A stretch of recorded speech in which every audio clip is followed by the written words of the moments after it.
From Russia with Love, Minute 12. My name is Brian. And my name is Brad. And this is the podcast that takes the longest running, smoothest, suavest, most debonair spy franchise to date and breaks it down shakes it out 1 minute, takes it. I don't know. I've been doing a lot of editing recently. I've been drinking. Nope, only coffee. Brain's a little scrambled. But takes it and shakes it out 1 minute at a time because this is Bond. Minute Bond. And I don't know if this will be tacky, but From Russia with Love. I'm assuming Russia's the enemy in this film, yeah? They're the enemy in most Bond films. Yeah, I think every Bond film that Russia is in, they're the enemy because most of this was written during the Cold War era. So yes. Well, nothing's changed. Just wanted to, I don't know, send out. Yeah. If you can help Ukraine or donate to Ukraine, go for it. Since I cannot. When at the time of this recording, they're deciding who's going to officially give the Ukrainians the MiGs that are sitting over at a NATO base in Poland. Oh yeah, I heard about that on the Philip DeFranco show yesterday. Today is March 10th for context, but yeah. Heard that Poland just instead of selling them offered to give them completely free to the US, and the US was like no one wants to be Russia's next target directly. Yeah, but and I don't want to throw this out there or anything like that or put this out in the world, but with how well Ukraine is deflecting Russia, I mean, I don't think it would be that bad of a war. I think it'd be pretty quick. It's just their nuclear arsenal, which would be pretty rough. Yeah, we can't be sure yet because so far there's been 5,000 to 6,000 reported deaths on the Russian side. But today they also, what was reported in the Philip DeFranco show today was that Russia bombed a hospital for children and older people. So, which I believe, I'm not 100% sure because I'm not a geopolitical person, so I don't know all the rules, but I would assume that would be along the lines of a war crime. Oh yeah, you would think. Well, intention, and if they can prove that they intentionally did it, I mean, I assume that they have some leeway in that, like on both sides. If you're aiming something close to it, maybe that's still bad. Well, they claimed that the hospital was occupied by neo-Nazis, which was from whatever, but there is a group in that region, but everyone else is saying that's not true. Yeah. When Germany comes out and says there are no neo-Nazis there. Was that in Germany or Ukraine? That was in Germany. Germany's Twitter, whatever, official Twitter said that there are no neo-Nazis in that occupying that region. Okay, I think I missed which country that happened in then, but Russia's also been doing a lot of. Germany's saying that about Ukraine. There's no neo-Nazis in that part of Ukraine. There. Gotcha. So when Germany is saying there's no Nazis there, but also like Ukraine has regularly been doing here's a no shoot zone or whatever, I don't know what it's called, like a ceasefire for you to come out, like have innocents escape, and then they keep attacking those routes. But yeah, just wanted to say that if you can donate to Ukraine, please do. I cannot because I'm now unemployed. I've got some time though, but a little bit of runway. But yeah, just encouraging you to donate if you can. Would you say that you have a plan, a foolproof plan? I don't know what that's a reference to, but no, I don't. Oh, this minute. Oh, okay. I was wheeling us back in. See, this and in the business, this is called the transition. Where we transition from one topic to the other. Okay. I mean, okay. I know you haven't been in this business for very long, but let me help you out with Okay.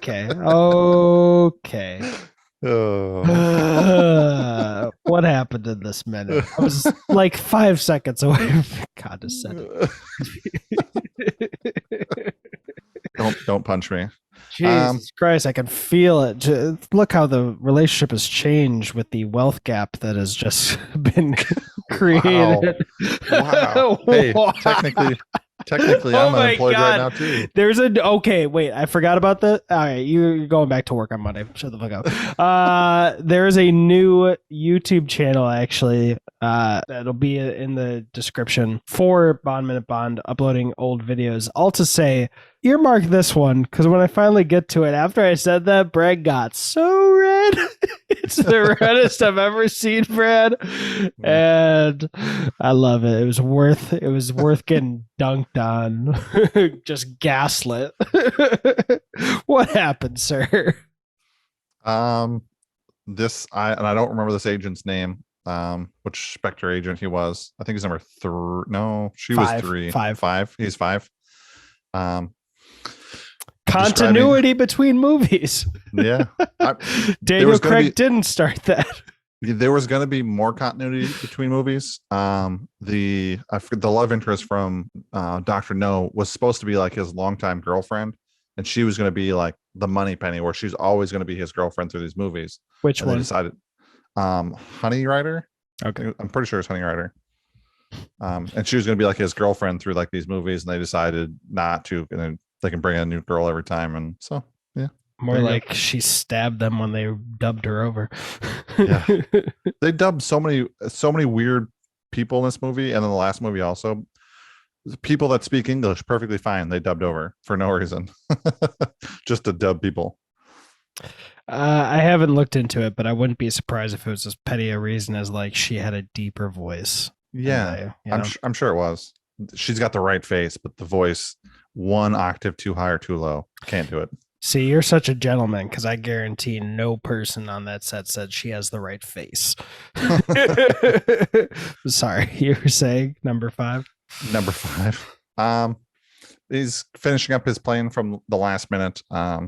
He correctly predicts that they're going to send the British will send a specific agent out of all the agents in the MI6. Spoilers. This movie's called James Bond. Correctly. It's oh my god, fake fan.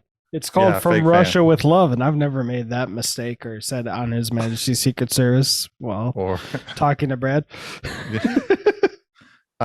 But out of all the operatives that MI6 has at their disposal, he calls out one specific James Bond. And in fact, there's a minimum of 9 00s. Oh, okay. That he could have picked from, but he specifically picked 007 versus 001, 2, or 9. So he correctly, or I don't want to say correctly, but he calls out that they're going to send one specific agent, which again just pushes this movie along. Why did he think it was good? What was his reasoning for why they would send the specific agent this time? He didn't. He just said in a plane like this, they're gonna send their special agent James Bond. Gotcha. So on a mission this sort, they'll send James Bond. Okay. So yeah, then we see the unmasked figure grab into his fish tank, grab some little fish out of there and feed it to his cat. Oh, yeah. I'm gonna say I'm not gonna tell you who it is, but he is unnamed in this movie and uncredited. I think it's like question mark played as or voiced by the credits. So about halfway through the minute, then we see our buddy from the cold open. He is currently sunbathing, looking all buff and stuff. I just want a shirt that says all buff and stuff as like the new Suns Out Guns Out, like the sleeveless shirt, just all buff and stuff. He's in his like little tight white boxers, white bathing suit, and we see a female come by. Oh, before I got this far, the sound that the cat makes when it chews that or when it gets that snack is really gross sounding. It almost sounds like a vacuum crunch, like a crunch sound. Let me listen to it really quick. Oh wait, I had a mute. Nothing compared to that face peel. Face off. Which I'll shout out that next minute when we're not encouraging people to donate to Ukraine.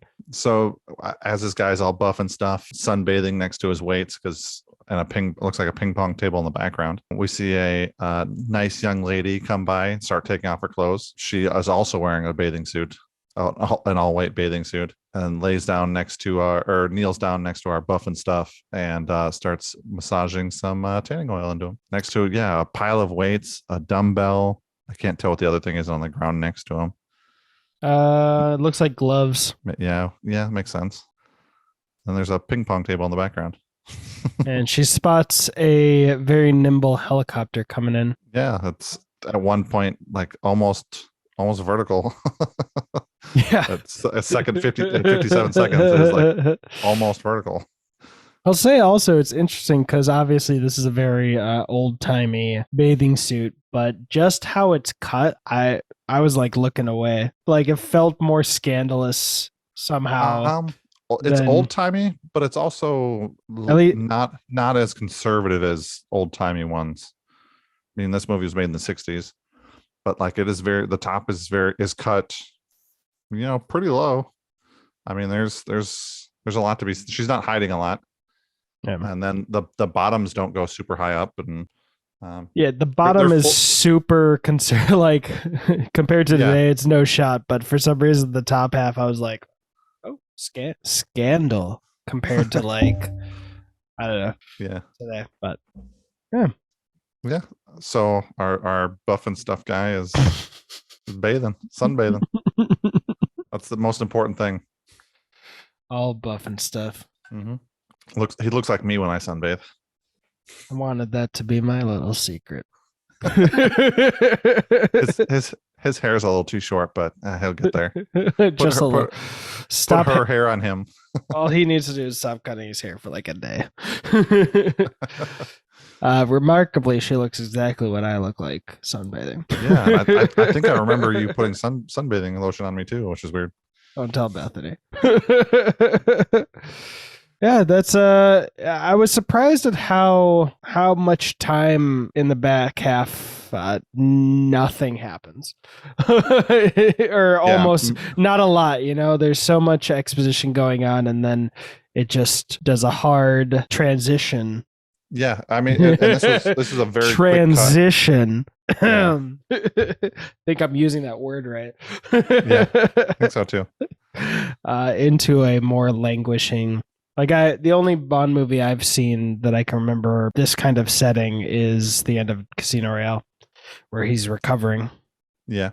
I mean, a lot of these movies have a lot of like drawn out scenes. They've got a lot of quick scenes. Like this I would say is kind of a drawn out one. Like this section of the scene is completely irrelevant to anything.